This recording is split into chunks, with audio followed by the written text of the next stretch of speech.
Hello বন্ধুরা, আর একটা নতুন ভিডিওতে তোমাদের স্বাগত জানাই। আজ সকালবেলা এই ছোটো ছোটো সরস্বতী ঠাকুরগুলোতে একমাটি করছিলাম। হাতে খুব টাইম কম, তো তাড়াহুড়োই করে করছি। আর এদিকে এই ঠাকুরগুলো এখনও মাটির লেপা বাকি রয়েছে। আর এদিকে এই দুটো ঠাকুর আছে, এগুলো অর্ডারই আছে, তো এগুলোও একমাটি হবে। আর এদিকে এই গণেশ ঠাকুরটা মুখটাতে একমাটি করে দিয়েছি। আর এদিকে দেখো যত রকমের সব ছোটো ছোটো ঠাকুর ছিল, যেমন কিউট ঠাকুর, এমনি নর্মাল ঠাকুর, এগুলো সব রোদে দেওয়া আছে। এদের টুকটাক কাজ রয়ে গেছে, যেমন বিনা লাগানো, হাঁস বসানো, এগুলো টুকটাক কাজ রয়েছে। আর এই ন্যাজমোড়া সরস্বতী ঠাকুরটা, মানে ন্যাজমোড়া বলতে হাঁসের যে ন্যাজটা একটু মোড়া, তো সেই জন্য বলছি ন্যাজমোড়া বলা হয় আমাদের এখানে। তো এই ঠাকুরটার একবারটি কমপ্লিট হয়ে গেছে।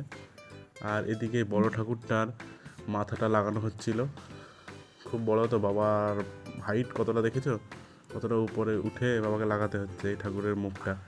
খুব বড় ঠাকুরের মুখ, তো সেই জন্য। আর ফিনিশিং অবস্থায় দেখো ঠাকুরের মুখটা। আর তোমাদের যদি আমার ভিডিও ভালো লাগে তো অবশ্যই লাইক করো, শেয়ার করো এবং আমাকে ফলো করো পরবর্তী ভিডিও পাওয়ার জন্য।